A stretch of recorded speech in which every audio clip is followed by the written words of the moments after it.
attention, please, just for the next 3 hours. I have to start out with a joke. I was coming into the parking lot this morning, and it being Friday in Riverdale, I had to look all over for someplace to park. I see you. I found a whole row.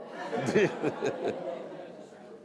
the parking. But again, I'm glad to see everyone here this morning. This is a tremendous opportunity. We had the opportunity here, Dr. Betances, actually it was a couple of weeks before I stepped in as administrator. We were down in the Williamsburg room. If you've ever been there, there was a room where a great treaty was signed. Well, the table was used to sign a great treaty down in Williamsburg. And so when they brought the table to USDA, they named the room after that. It's a huge table, okay? But it's a round table. And if you recall in folklore, the Knights of the Round Table, the idea was everyone around that circle, okay, had some equivalency. So even though the knights brought different things, different skills, different competencies, to use our words from today, and to that table, it was a round table. That has some significance. Okay? And so I think, too, that as you hear Dr. Betances talk today, okay, particularly, I'm not going to steal his thunder, but you couldn't steal his thunder, because he's a thunderous personality. Okay? But when you hear him talk about a circle of engagement, when you hear him talk about expanding the circle, think about that. The idea that there are many that can sit around the table and all will bring different skills, different abilities, different knowledge, okay? But all have something to contribute. Okay? So in the last, it's been 4 months already, okay, that I've been administrator. It's been quite a journey, but nothing has convinced me of the rightness of my decision more than working with the people in APHIS. Okay? As you know, Dr. Betances has traveled all over the country with us. Okay? He's been to several of our hubs. He's been to Raleigh, he's been to Ames, he's been to Fort Collins, he's been to Minneapolis. So many of the folks in our regional hubs, and we're taping some of this today to be able to share even more broadly with employees across APHIS. And so I want to present him this morning, but not in the words of those outside of the agency. If you read any of the information about what his background has been, and he'll go through some of that with you. But I just want to read what APHIS employees said. Thank you for helping me understand the value of a diverse workforce and how it relates to cultural transformation at APHIS. That was your colleague. Very powerful presentation with important stories from the presenter's own life and work. An excellent speaker. I enjoyed the training because the speaker was dynamic in his presentation and the subject matter emphasized behavioral awareness more so than legal requirements. Any employee would benefit from this training. There was much food for thought. And now I present Dr. Betances, the banquet for the morning. Thank you.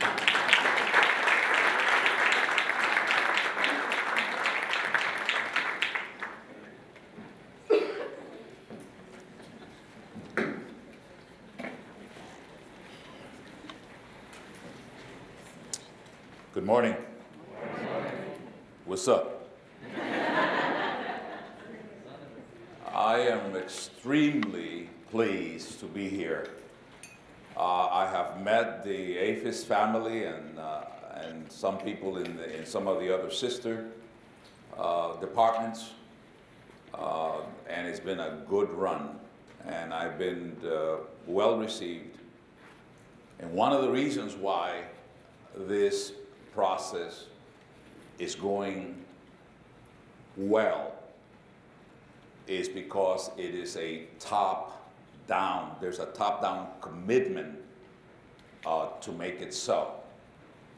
I have an unusual name, not when you first hear it or read it, it's Samuel, but the Hispanic pronunciation, all the vowels are flat and long, is Samuel. Try that.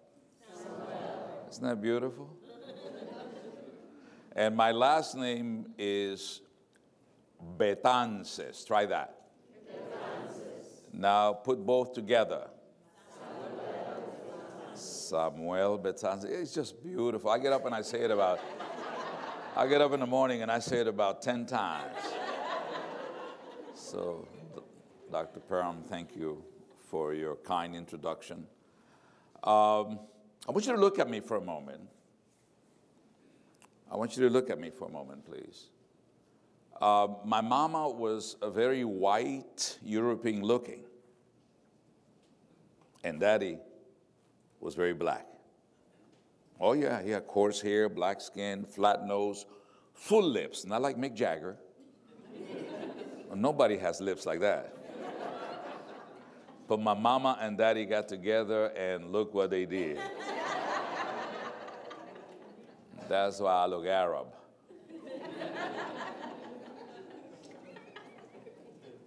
People say I look Egyptian. And I'm not making fun of Arabs, I'm making fun of the stereotype. If you read Professor Jack Shaheen's book, Real Bad Arabs, R-E-E-L, real, like Hollywood, is how Hollywood vilifies a people, by Dr. Jack Shaheen. He says that in the popular culture, Arabs are perceived to be either billionaires, belly dancers, or bombers. The 3 Bs. And I get extra scrutiny the closer we get to 9/11, especially when I travel overseas. I go to the metal detector, I put my stuff to be checked, and nothing rings, and somebody will say, "Would you step this way, sir?" I said, "But nothing rang." "Oh, sir, it's at random." And I get more at random checks. Something didn't ring in the metal detector.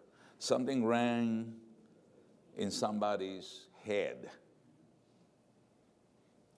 And what happens is that our perceptions about each other, for we all come with baggage, may complicate our mission at APHIS and at USDA. I want all of you, if you could be so kind and shout out, "If we are normal." Say that. If we are normal, we are likely to have unbalanced views about each other. And that might compromise our mission. Okay, so if we're what? Normal, not bigoted, not racist, not rankist, not sexist, not homophobic. If we're normal, we're likely to have unbalanced views about each other. And what transformation is all about is for us not to become abnormal, heaven forbid, but to become transnormal. Check your attitude. Because if you're normal, then we stereotype Arabs according to the popular culture, the 3 Bs, billionaires, belly dancers, or bombers. When I grew up in the 50s, and then in the 60s, and the 70s, and in the 80s, black people at prime time were superstars in sports or superstars in crime. And OJ both. And I think he did it.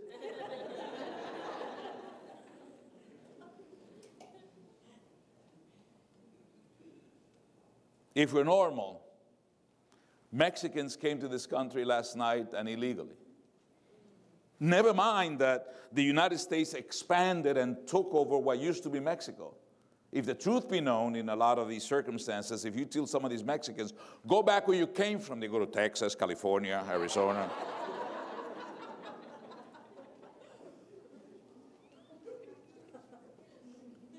Native American Indians, if we're normal. When I grew up as a child in the 40s and the 50s in New York City, were savages. And then, by the time I got to graduate school, they were drunkards. And then, by the time I started to do my great work as a professor of sociology, they were running casinos. So there are these shortcuts.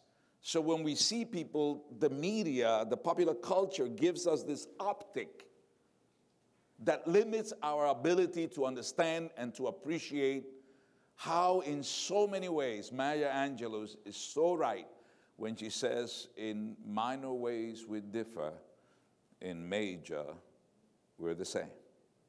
And so when our founding elders and our founding fathers said, we don't want King George, we want our George Washington to create a republic with tools of democracy, our founding elders went to the Iroquois, native indigenous Americans in upstate New York, to borrow their system of governance.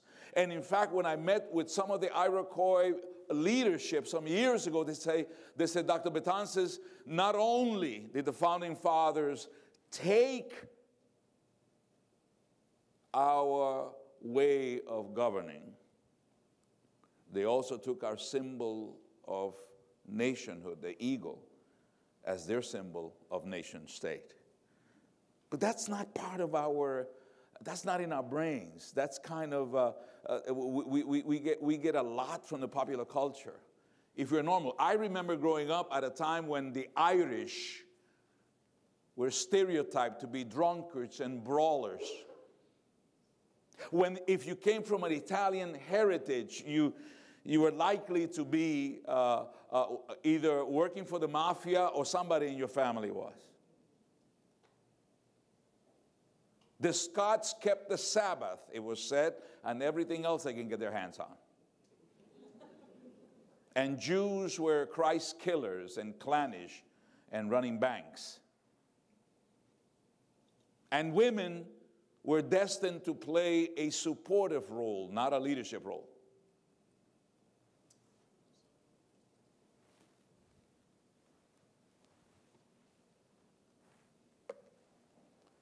If we're normal, Germans were perceived to be brutal. Blondes were dumb, and Polish people dumber. And so we have all of these shortcuts that suggest to each other what we are, and so we trivialize each other, and with smiles in our faces, we vilify each other, demean each other. And so when we meet for the first time, we've already met through the media. The media has already said who we are. And when we dealt with issues like diversity and human relations and equal opportunity, my goodness, women and men, when we took to the podium and we have the microphone, what we tended to do was to vilify white males. And we string white males up like piñatas and put on our blinders. And then it's women's turn to hit and swing and injure. And then Latinos, it's your turn. And black folks, it's your turn. Asians, don't forget, it's your turn. It's coming. And what we do is we have a tradition for hurting each other. And so you ask white males, how would you like to go to diversity training? And they say, you know that root canal I've been putting off?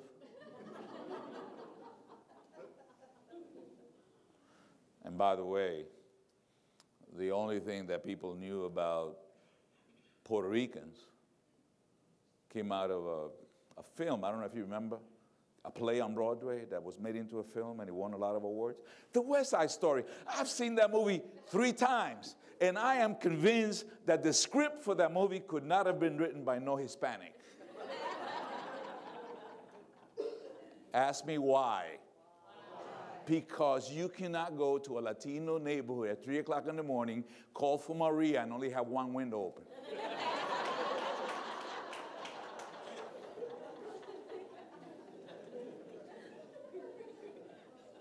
I wonder if you could repeat with me, loudly and in an affirming way, if we are normal. If we are normal. Our DVDs about each other's may be faulty. And our mission at APHIS may be compromised. So that's why I'm here. That's why your leadership has said this is important to do. Not because we're evil, but because we're normal. Diversity then is the process whereby we allow ourselves safe places in which we educate each other on how we want to be treated. We cannot trust the popular culture to give us those clues. And that's why it's so important that we attend this event, participate, take notes, and write the things that are memorable that you want to keep.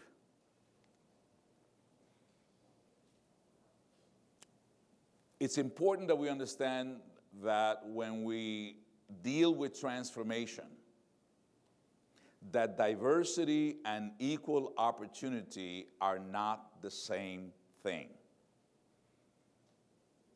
EO is not the same as diversity. EO basically has the responsibility in federal agencies and in other organizations of helping us to create a respectful climate. I want all of you to say Dr. B. That's what my students historically call me. Say Dr. B. Dr. B. Don't put your hand on me. And then I want you to say, Dr. B, extend a hand to me. So EO says what? Don't put your hand on me. Don't manipulate me. Don't trivialize me. Don't target me for your passion. Don't use that awful racist, sexist, homophobic terminology. Don't laugh at my expense. Don't limit how far I can go in the organization through illegal discrimination. Don't you dare put your hand on me. That's what the law requires. But you know what? I could respect you, not participate in quid pro quo, not be sexually harassing, and you will never make an EO complaint, and yet I might not invite you to the meeting. Are you with me? Give me a bam. Remember Emerald the cook? He kicks it up a notch. He says what? So if you're tempted to say amen, give me a bam. In the army, they say hooah. Heard, understood, acknowledged. Try that. I was training some people in the Air Force, and I said, what is your hooah? And they said, 4.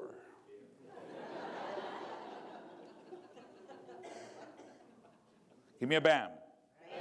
So if I say something that's paradigm shifting, reinforces a deeply held conviction, give me a bam. All right, so that we'll keep it interactive. And that seems to be part of the challenge. Equal opportunity says, don't injure me. The law says, I cannot injure you. The law says, you cannot injure me. However, diversity says what? Extend a hand to me, meaning coach me. Supervise me effectively. Provide meaningful assignments that qualify me for upper mobility. Doesn't guarantee it, but qualifies me. Diversity says, mentor me. The law does not require that I mentor you. Vision requires that I do so if we want to have an agency that is able to grow the talent that we have and allow people to reach their maximum potential for a more productive workplace. Are you with me? Give me a bam.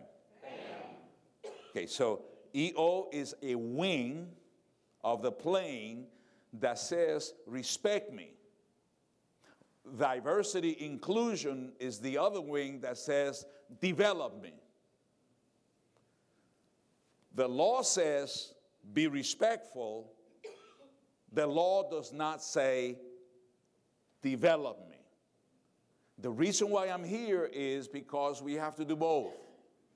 We have to be respectful, and we need to develop people that we haven't developed before. If you could be so kind and shout out, no one is born qualified. Say that. No one is born qualified. So don't ask for qualified people, ask for qualifiable people. Let them be qualified in their entry position, and then take steps to develop their talent so that then you can qualify them for additional complex areas of responsibility. Give me a bam. So welcome to Diversity Inclusion as a transformational tool to achieve the best hopes of APHIS and USDA. I work for Sauter, Betances, and Associates. We're located in Chicago, Illinois. It was so cold there last winter, politicians had their hands in their own pockets. Just kidding. And we're working for the federal government, so we may have to cut this one out. But I work in Chicago. Sauter, Dr. Sauter, my boss, my 4-star, is very, very sharp, competent, capable professional. Betances and Associates, we're in Chicago. If you want to take a look at World Wide Web, betances.com, you can sense a little bit of, you can see what we do. If you want to reach me, write to me at Samuel, S-A-M-U-E-L, like the prophet from the Hebrew Bible, Samuel at betances.com. And I'll be very happy to respond. What is a diversity professional? And why are they important in the transformational quest of USDA? A diversity professional is a person who is hired and invited by senior leaders and managers to assist in guiding a process that relates to the challenge of changing demographics. I want you to say, EO responds to the challenge of discrimination. Say that. EO responds to the challenge of discrimination. Say, diversity inclusion responds to the challenge of changing demographics.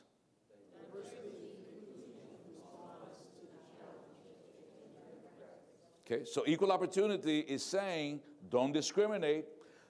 We're going to educate you on the ways that people discriminate, whereby they may not even be conscious that they're discriminating. Plus, if you do discriminate, there's a process that you can follow. If you can't nip it in the bud and get rid of it in an informal way, if it persists, the law is on your side.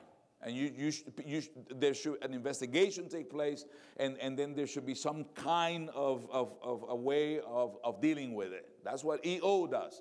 It responds to the challenge of discrimination. Diversity inclusion responds to the challenge of changing demographics. Because if we're normal, we're likely to be apprehensive about people holding positions of leadership that they never held before. I had traveled all over the United States, and I've been flying for over the last 35, 40 years. And I have 3,200,000 miles in American Airlines alone. And for as long as I have been traveling, it's been my normal perception about the nature of things that when I get into that airplane and I look around and I look at the front deck in terms of who's in control and who the pilot is, what kind of folk am I likely to see up there? White males. I walk in a plane, I look up there, I see 2 white males up there, I feel good.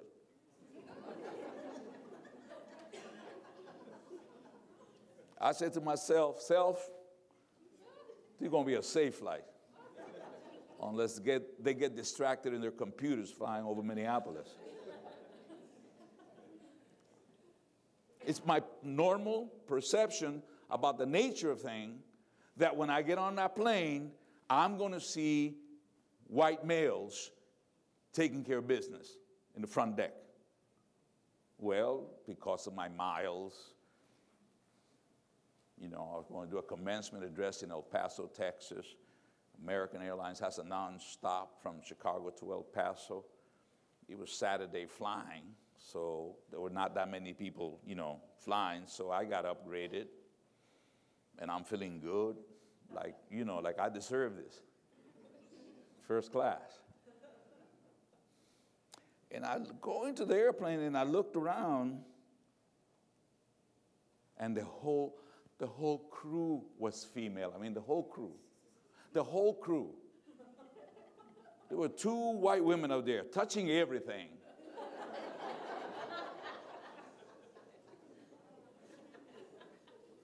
And my mind says, all right, transformation is here. They're not just flight attendants, they're also pilots and first officer. So my mind is saying, celebrate. Wow, right on, we're getting it done. I am woman, I am strong. I am woman, hear me roar. Woo! And my gut says to my mind, your mama.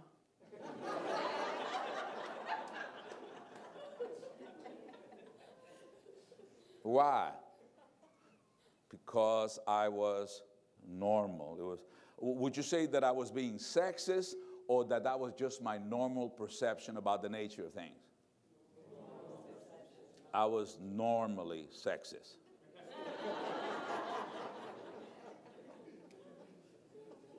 Are you with me? No harm was intended even when harmful things were done. I was incompetent. My emotional intelligence had not been developed. So while I agree that this is something that should happen, then somebody like Cindy Smith takes over, where white males have ruled for generations, and people get nervous. And then you're going to put an African American with a beard?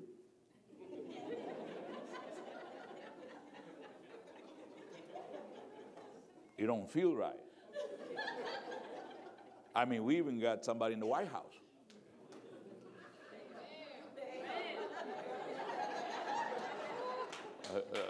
He must not be born here.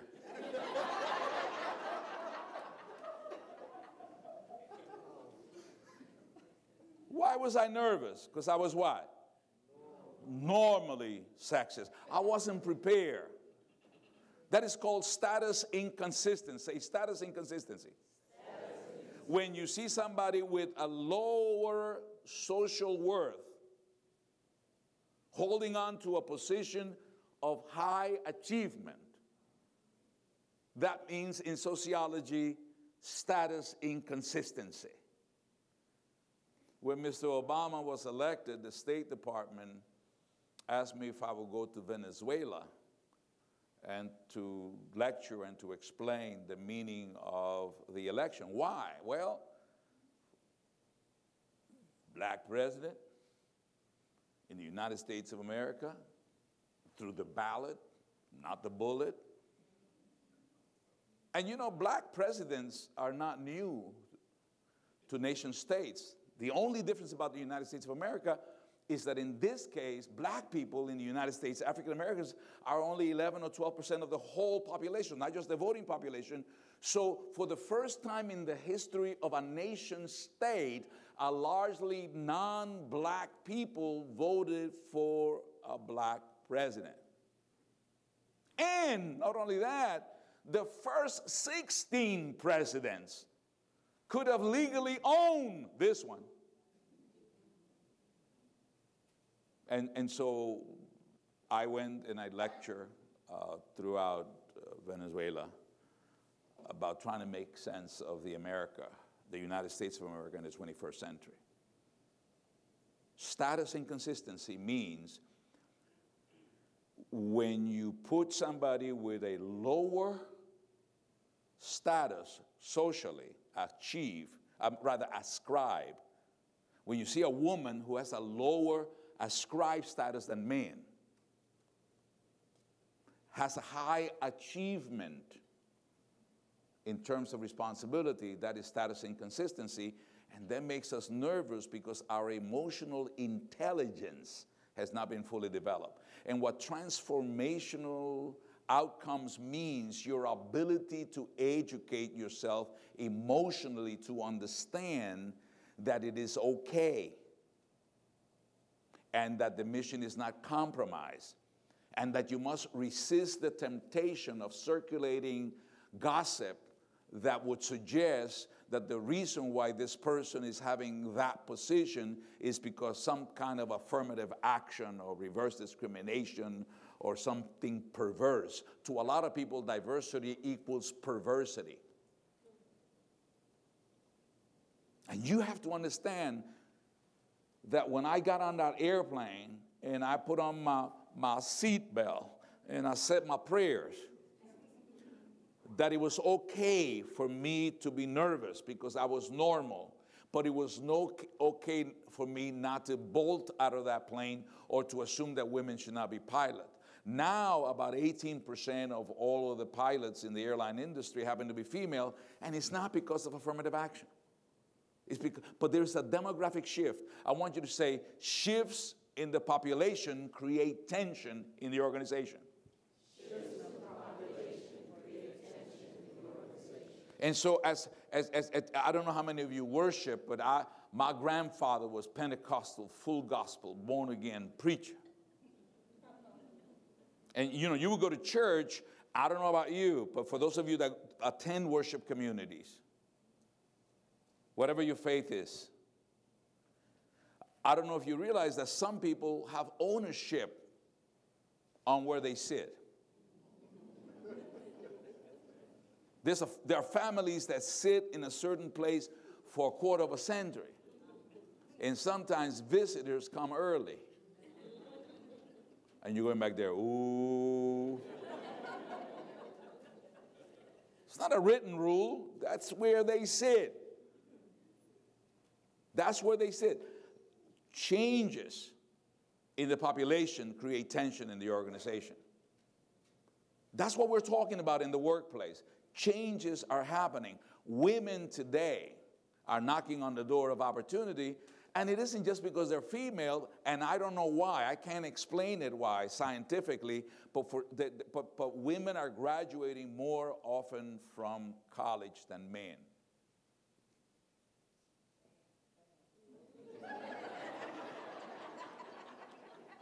Easy, killers, easy.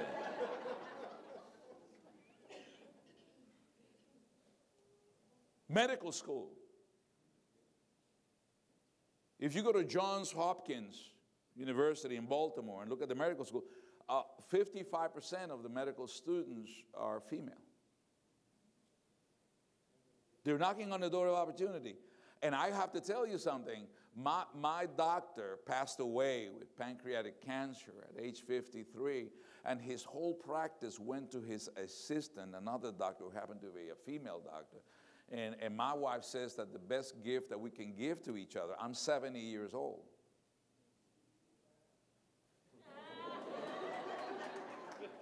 I try my best.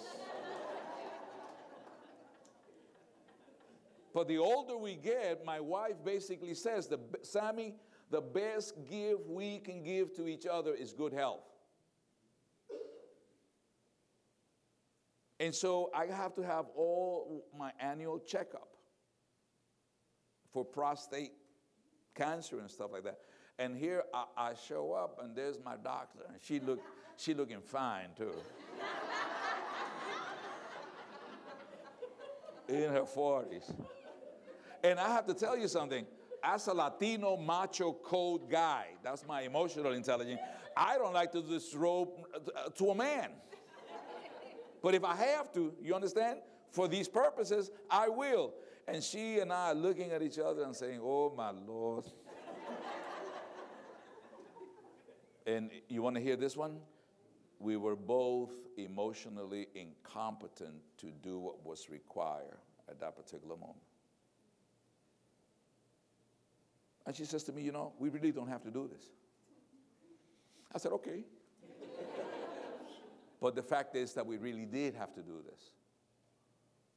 And so she's getting her skills, and she's realizing that she needs to emotionally feel comfortable. Now, women historically have always had female and male doctors. So it's not a big deal. It's you go in and you get a checkup. But we guys don't. We haven't been. What is transformation? Your ability to understand that in spite of feeling somewhat emotionally under pressure and inconvenience, you're just going to have to trust the process. And that's what this is all about. So remember, equal opportunity basically says, respect me, do not discriminate against me by doing illegal things, and we will take steps to prevent that and to educate and to take actions to fix it in case it breaks down. And then there is this other wing that says we have to create inclusive, mission-driven teams of people that do not have a history of working together to get mission done. And that's why we need the two wings of the same airplane, and that's why I'm here. And so I'm Samuel Betances. They call me Dr. B, and I'm your diversity professional and guide during this workshop and training and encounter. Now, what I'm about to ask you to do is I want you to be conscious of 2 or 3 people in this room that you know very well, that are part of your circles of trust. They're people that have your back. They're people that you communicate outside of the workplace. People you depend upon. They're an extension of you, you're an extension of them. Be conscious of members of your work team that are like that. And then, what I'm about to ask you to do, if you're physically able to, is to stand up and give a vigorous handshake to those 3 people that are part of your circles of trust. And I want you to say, let's do transformation right. What are you going to say? Let's do transformation right. Then I want you to be conscious of 3 people that you really don't know. They're part of the team. They may even look a little suspicious to you. And what I want you to do is get out of your comfort zone. And I want you to walk wherever you need to walk and give a vigorous handshake. And you're going to say, let's do transformation right. Are you ready? Look around. If you are physically able to, please get up, mingle, move around, get her done.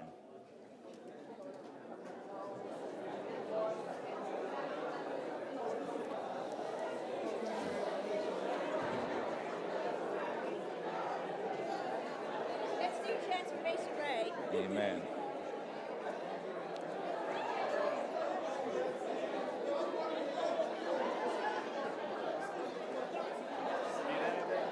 ¿Está bien? Está bien. ¿Está bien? Yeah, it's going beautiful. Put the coals en fuego. ¿Ah? Está bien, está en fuego. You need anything? You okay? Okay.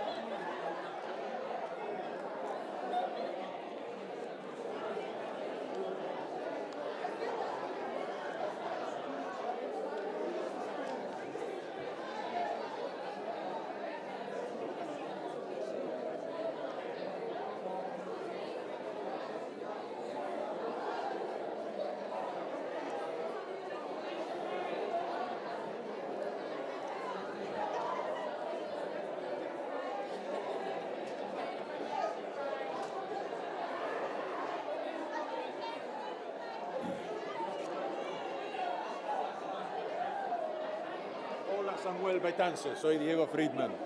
Qué Let's bueno. do transformation right. ¿A dónde aprendiste? Let's listen up. How's it going so far? All right. You can applaud.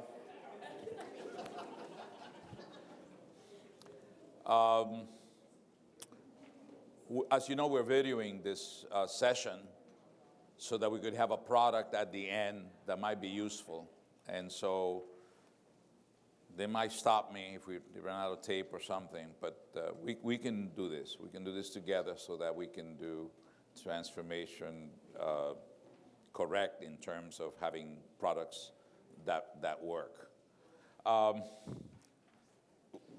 Mr. Colbert is going to fire up the computer here. And from time to time, we'll just need to move it.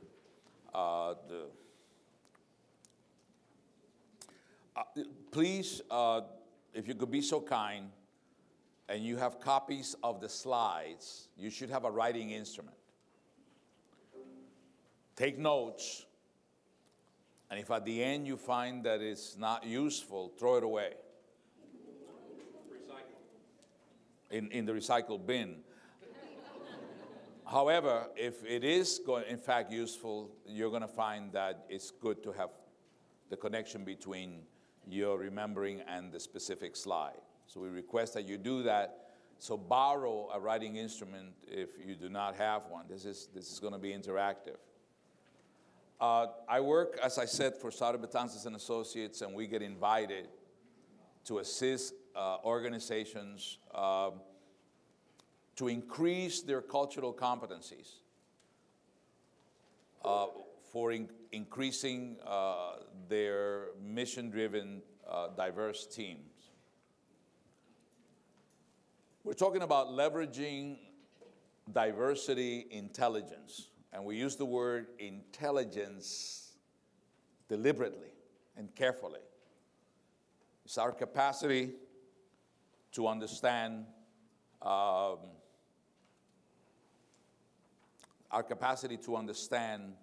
that what we see is not necessarily what we get. And so we need to appreciate that. Leveraging diversity intelligence for transformational leadership. And leadership here is not just the senior leaders or managers, but all of us in our informal and formal areas of responsibility. Whenever you are engaged in a process of change, remember, we are not working in a changing USDA.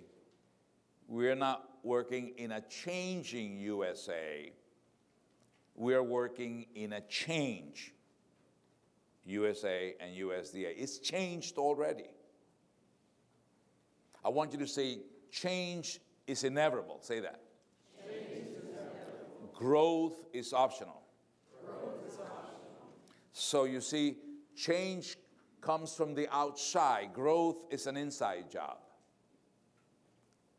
So change is going to happen whether you like it or not. It's unstoppable. And what your leadership is saying, please grow as a result of the challenge of change. And in order to do that, you got to be dissatisfied with the way things are. And you have to have a vision of where it is that you want the agency to go. And then you have to put it into place a process that connects your vision with your dissatisfaction. And then you take steps to educate people to the awareness that this is not a game, this is not reverse discrimination, this is not about putting unqualified people to replace qualified people. This is not about being politically correct. This is about the realization, and I wonder if you could say with me, say diversity is not about counting heads, please. Diversity is not about counting heads. It's about making heads count. It's about making heads count. So we educate people about the need to create the essential awareness. After we create awareness, the next step is to grow the talent of people we haven't always developed before. We must make the pipeline of talent development inclusive. And then we got to measure it to see if we're doing the right thing the right way. We've got to go beyond changing the bulletin board to changing the organizational culture. And then we take steps to apply lessons learned for continuous improvement. And when you do that, you better quote the boss. Quote your most senior leaders. And you say, well, that's just talk. It could be, but it's got to start with talk before you walk. Give me a bam. So in one voice, I want you to read. I'm going to start reading with you to keep you in the timing. And then I'm going to withdraw and let you continue to read out loud as we quote the boss. Okay, 1, 2, and then I'm going to read. Everybody, there is a massive effort within USDA to change the culture. There is a real commitment from the top down. At the end of it, what we hope to be able to say is USDA programs are more accepting of diversity, more inclusive, and certainly far more accessible than they have been in the past. Quote the boss. And that's an extremely important